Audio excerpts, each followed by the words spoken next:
nafikiri anafanya kazi ya Injili. Mabango yapo mengi, yapo hapa mjini mengi, lakini kabla ya Injili kuna vitu vimekuwa vimetangulia. Mchungaji Rashid alipokuja ofisini alinipa huu mpira.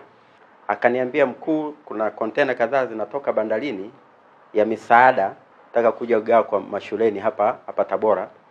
Kwa tutaomba siku hiyo uwe mgeni rasmi kwenye ugawaji. Mchungaji Rashid nikamjibu simple tu, nikamwambia wataalamu wangu wakijiridhisha na vyombo, mimi sina neno.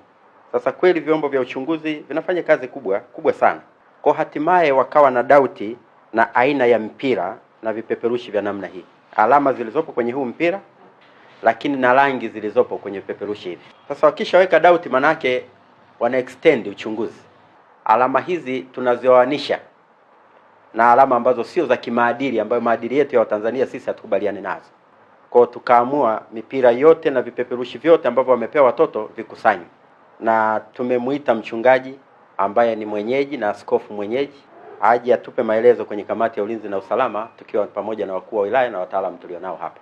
Mchungaji Rashid anasema hakuwa ameelewa wala kutambua chochote kuhusiana na alama zilizopo hapa. Miongozo tulionayo ni kwamba chochote ambacho kinatakiwa kugaiwa mashuleni lazima tupate idhini ya mamlaka ya serikali za mitaa, kwa maana TAMISEMI. Lazima pia na sisi tujiridhishe kwa wataalamu tulionao. Kwa ndicho kilichofanyika, wataalamu wetu wakagundua alama hizi. Hamkueleweka huko, hamkugundulika huko, tumewagundua hapa.